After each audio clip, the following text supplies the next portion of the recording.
시청자 여러분 안녕하십니까? 뉴스데일리 베스트 시작합니다. 윤석열 대통령이 다음 달 26일 미국을 국빈 방문합니다. 제 같은 소식은 우리 대통령실보다 백악관이 먼저 발표했는데요. 이번 윤 대통령의 미국 국빈 방문이 갖는 의미와 이번 달을 포함한 4월에서 5월까지의 윤 대통령의 외교 일정을 집중 분석해봅니다. 우선 윤석열 대통령이 다음 달 26일 미국을 국빈 방문한다는 사실은 현지 시간 7일 백악관 대변인 명의의 성명서로 알려졌습니다. 이 성명서에서 카린 장 피에르 백악관 대변인은 조 바이든 대통령과 질 바이든 여사가 윤 대통령과 김건희 여사를 다음 달 26일 미국의 국빈 방문 형식으로 초청해 했다며 국빈 만찬 등을 포함하는 일정이라고 밝혔습니다. 또 이번 정상회담은 올해 한미동맹 70주년을 기념하기 위한 것으로 이는 한미 양국과 인도태평양을 비롯해 전 세계의 평화와 안정, 번영을 증진하는 데에도 매우 중요하다고 강조했습니다. 백악관은 이어 한미 정상은 철통 같은 동맹의 중요성과 한국에 대한 미국의 변함없는 방위 공약을 강조할 예정이라며 정치적, 경제적, 안보적, 인적 연대를 심화하고 확대하기 위한 공동의 의지를 회담에서 논의할 것이라고 설명했습니다. 이번 윤 대통령의 미국 방문은 여러 면에서 굉장히 특별한 의미를 지닙니다. 일단 백악관 성명서에서 강조되었다시피 올해가 한미동맹 70주년을 맞는 굉장히 의미 있는 해라는 점을 들 수 있겠고요. 무엇보다 한국 대통령이 국빈 자격으로 미국을 방문하는 건 2011년 당시 이명박 전 대통령 이후 12년 만의 일입니다. 미국은 외국 정상들의 외교적 방문을 예우 수준에 따라 국빈 방문, 공식 방문, 공식 실무 방문, 실무 방문, 사적 방문 5개 수준으로 나누는데 그중 국빈 방문의 예우 수준이 가장 높습니다. 우리나라 역대 대통령들 국빈 방문 사례를 보면 가장 먼저 이승만 대통령은 1954년 7월, 박정희 대통령은 1965년 5월, 노태우 대통령은 1991년 7월, 김영삼 대통령은 1995년 7월, 김대중 대통령은 1998년 6월 각각 미국을 국빈 방문했습니다. 그리고 그 뒤를 이은 노무현 대통령 또한 아들 부시 대통령 시절인 2003년과 2005년 그리고 2006년 세 차례나 미국을 방문했지만 모두 실무 방문이었습니다. 그리고 그 뒤 2011년 당시 이명박 전 대통령의 미국 방문이 마지막 한국 대통령의 미국 국빈 방문이었는데요. 이렇게 보면 다음 달로 예정된 윤석열 대통령의 미국 국빈 방문은 박근혜 문재인 두 정권 약 10년 동안이나 없었다가 다시 이어지게 되는 매우 중요한 의미를 지닌다고도 할 수 있습니다. 또한 2021년 바이든 대통령 취임 이후 지금까지 미국을 국빈 자격으로 방문했던 외국 정상은 마크롱 프랑스 대통령이 유일했는데요. 윤석열 대통령이 국빈 자격으로 미국을 방문하는 두 번째 외국 정상이 되는 것입니다. 다시 한번 강조해서 말씀드리지만 국빈 방문은 국가 원수급의 방문 가운데 최고 수준의 예우를 제공하는 형식입니다.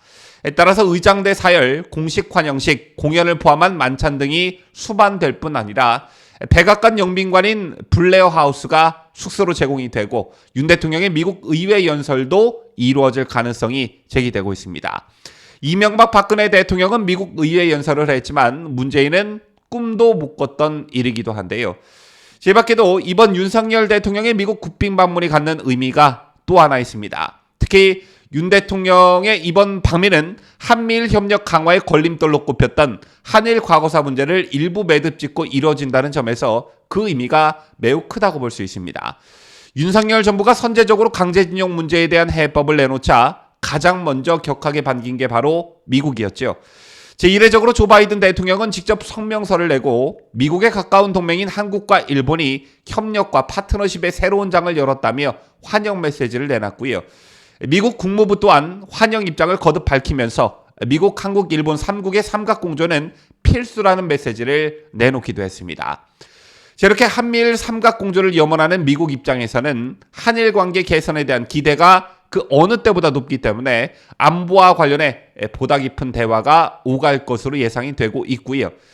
대통령실과 정부는 지난 6일 외교부의 강제징용 해법 발표를 모멘텀으로 오는 16일과 17일 한일 정상회담 그리고 4월 한미 정상회담 또 5월 일본 히로시마에서 열리는 주요 7개국 G7 정상회의를 계기로 한 한미일 정상회담 등 연쇄 정상회담 일정을 짜고 있는 것으로 알려졌습니다. 그야말로 외교의 계절이 왔다 이렇게 봐도 무방할 듯한데요.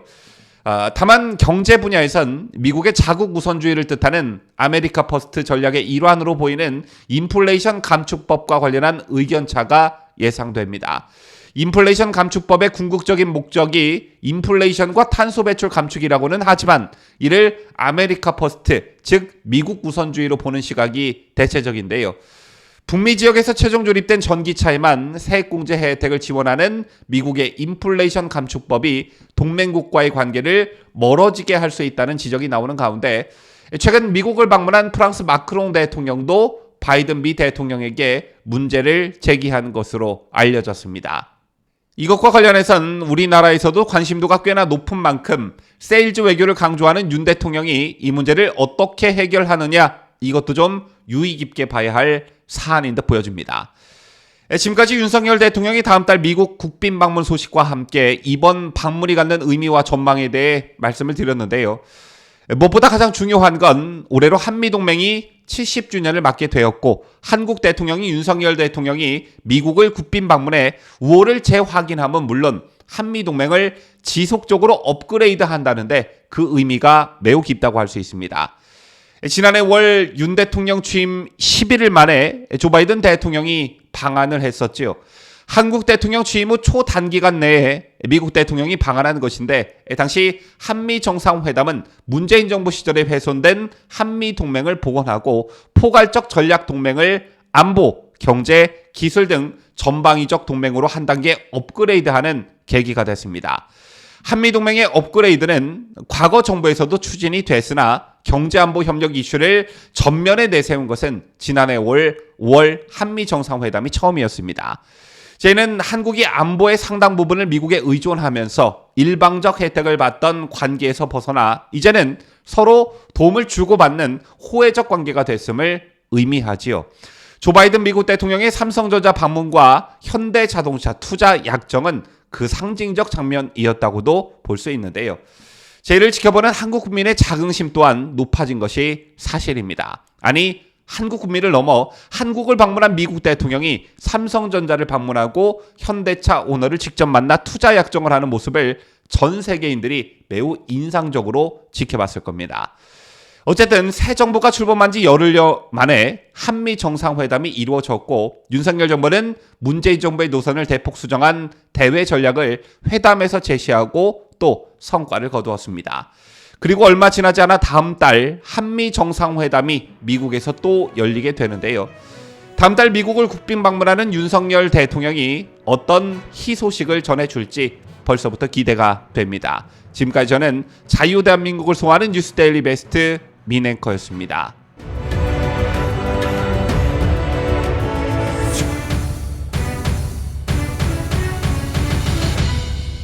함께해요. 뉴스데일리 베스트.